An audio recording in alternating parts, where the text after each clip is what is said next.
1930년대 일본의 식민지 정책은 또 한 번 더 악랄하게 탈바꿈 한다.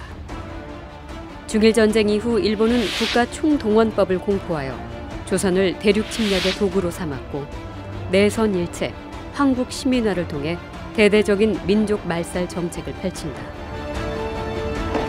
이것은 조선 강토의 물적 수탈과 조선인의 생명과 인권, 노동력 유린으로 이어졌다. 조선의 청년들은 군인 군속으로 끌려가 침략 전쟁의 총알바지가 되었고 탄광이나 군사기지의 현장에서 강제 노역 노동자로 전락했으며 조선의 소녀들은 이른바 위안부라는 이름으로 일본군의 성노예가 되었다. 일제는 또 전쟁 물자 보급을 위해 쌀 한 줌, 놋그릇, 비녀 하나까지 수탈한다. 그렇게 대륙 침략의 혈안이 된 일제의 야욕은 거침이 없었고 국내의 독립운동은 완전히 지하로 들어가게 된다. 3.1운동 때는 우리가 이제 곧 독립할 수 있어 이런 희망이 있었지만 이게 10년이 지나고 또 15년이 되고 이러니까 또 많은 사람들은 우리에게 독립의 기회는 역시 오기가 힘들구나. 그리고 일본의 조선 말살 정책에 그냥 그런 대로 따라가는 거예요. 상당수 자산가와 지식인들은 일제의 침략 전쟁에 적극 협력하며 친일과 변절의 길을 선택했고 독립과 여성 해방 운동을 이끌던 여성 지도자들도 그 대열에 합류하였다.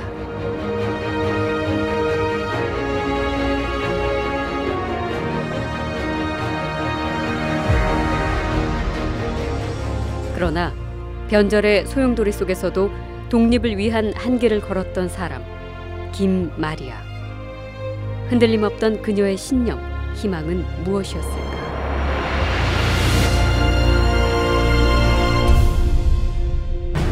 (1차) 세계대전 이후 파리에서 열린 전순국들의 강화회의.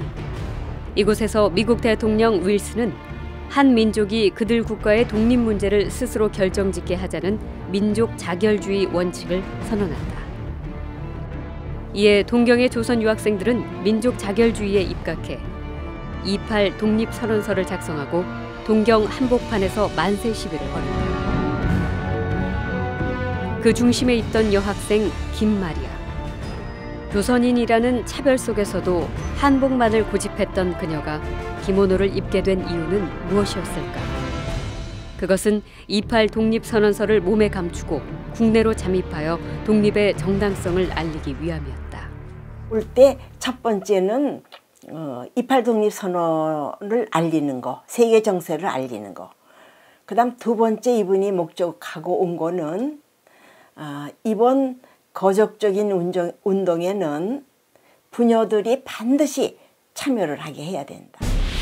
국내에 들어온 김마리아는 전국의 주요 거점 도시를 돌며 독립에 대한 여성의 역할과 참여를 촉구하고 3월 5일에는 모교의 학생들과 함께 남대문 앞에서 격렬한 만세 시위를 이끈다. 그 후 배우로 지목된 김마리아는 살아서는 나올 수 없다던 외성대에 끌려가 말로 다 할 수 없는 고문을 당한다. 한국 여인으로서는 최고의 학벌을 가진 정말 최고 지도 여성이거든요.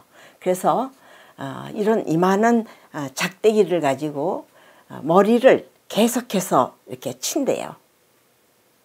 같은 간격으로.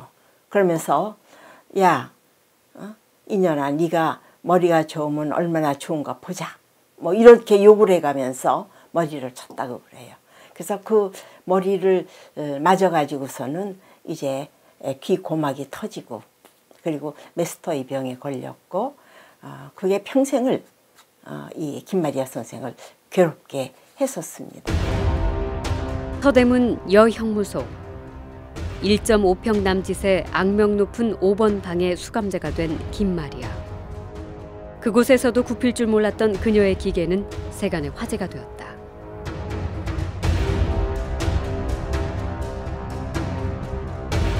너는 조선의 독립을 언제부터 생각해왔나? 한시도 독립을 생각하지 않은 일은 없었다.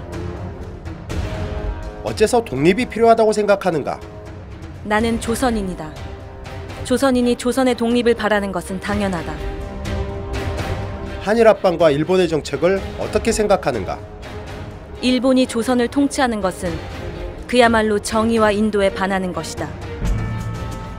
김마리아는 출소 후 한 달 뒤 모교인 정신여학교에서 비밀 회합을 갖고 일제하 최대의 여성 비밀 항일 단체인 대한애국부인회를 새롭게 결성한다. 국민으로서 제 나라를 사랑하지 않으면 그 나라를 보존하기 어려운 것은 아무리 우부우부라 할지라도 밝히 알 수 있을 것이다. 우리 부인도 국민 중에 일분자다. 국권과 인권을 회복할 목표를 향하여 전진하고 후퇴할 수 없다. 대한애국부인회는 순식간에 전국에 퍼졌고 반응은 뜨거웠다. 회원 수가 2천여 명을 넘어서며 한 달여 만에 6천 원의 자금을 모아 임시정부에 전달하는 등의 성과를 거둔다. 하지만 그 원대한 행보는 내부 조직원의 밀고로 좌초되고 만다. 애국부인의 관계자들은 물론이고 세상 사람들 사이에서 오연주가 밀고자라는 소문이 이제 파다하게 돌았습니다. 그러니까 이미 일제 강점기에 이미 오연주는 이제 밀고자라는 이제 지목을 받고 있었고요. 그걸 이제 그래서 해방 후에 이제 반민특위에 체포가 돼가지고 조사를 받은 거죠. 대한애국부인회 간부이자 김마리아의 친구였던 오현주는 훗날 반민특위에서 그 당시 밀고 상황을 진술한다. 이 사건을 외경에 알게 된 것이 어찌된 원인인지 아는가? 네, 아옵니다. 본인의 남편 강낙원이 상해로부터 돌아온 후 말하기를 모든 형편이 독립은 아니 되겠고 국내에 비난한 사람에게 경제적으로도 더 고통만 주게 되니 당신도 그런 운동은 정지하라 하며 수차나 권고한 일이 있더니 약 10여일 후에는 유군수라는 사람을 데리고 와 본인이 관계하는 대한애국부인회를 말하라 하였으나 당시 본인은 2일간이나 거절하고 말하지 아니하였습니다. 그러나 2일간이나 우리 집에서 남편과 동숙하며 여러 가지 담화를 하는 것을 보니 별 의심이 나지 아니하여 대한애국부인회에 대하여 내용을 상세히 말하였습니다.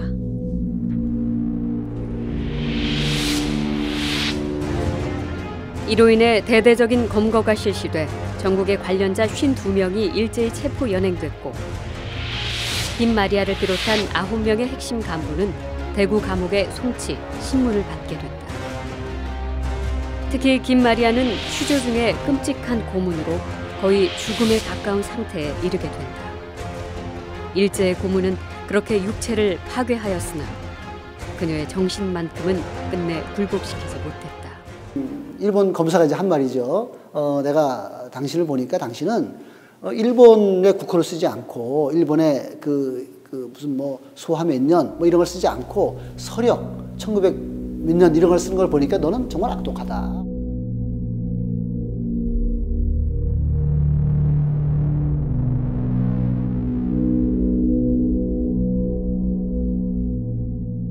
그 말은 무슨 말인가 하면은 죽을 정도의 고문을 당하면서도 끝끝내 굽히지 않으시는 거죠. 사실은 그거를 그럴 것을 통해서 우리 민족에게 독립사상을 고취시킨 그런 의도가 있으신 거겠죠.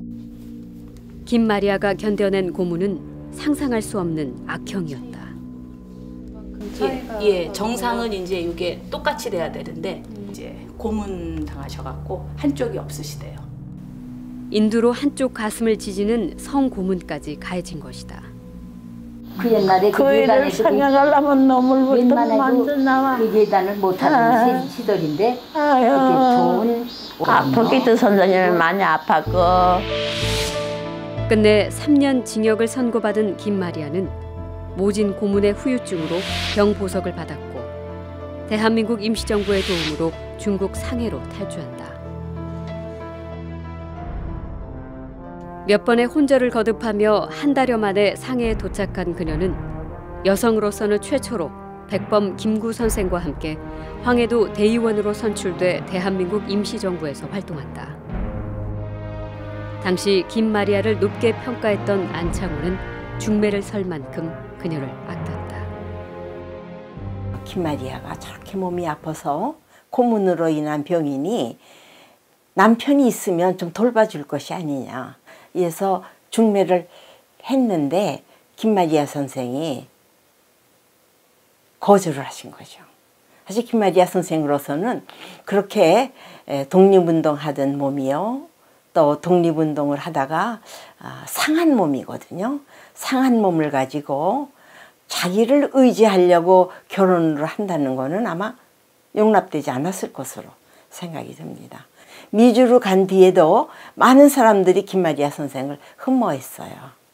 그러나 저분은 굳굳이 조국 독립을 위해서 내 생애를 바치겠다.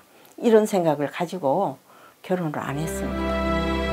1923년 미국으로 건너간 김마리아는 파크 대학, 시카고 대학, 컬럼비아 대학 등에서 민족 지도자로서 자질과 학식을 쌓았고 뉴욕에 유학 중인 여학생을 중심으로 재미 대한민국 애국부인회인 근화회를 창설해 민족의식을 고취시키는 독립운동을 이어갔다.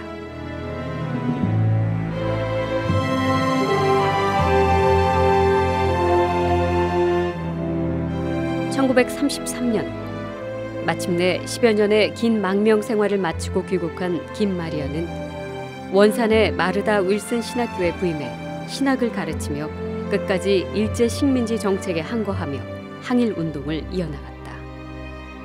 그러나 그녀의 명은 끝을 향해 가고 있었다. 그녀는 광복을 1년 앞둔 1944년 3월 13일 대동강물에 뿌려달라는 유언을 남긴 채 눈을 감았다. 여성으로서의 우리 민족의 기계를 드높인 분, 이런 분이 그 일제하에 계셨다는 것은 정말 독립운동의 별이죠. 여자 독립운동가로서는 알 것도 없고 항일 민족 독립운동을 한 영웅적인 지도자입니다. 우리가 그걸 알아야 돼요. 근데 그거를 제대로 알려지지 못하고 있는 게 참으로 안타깝습니다.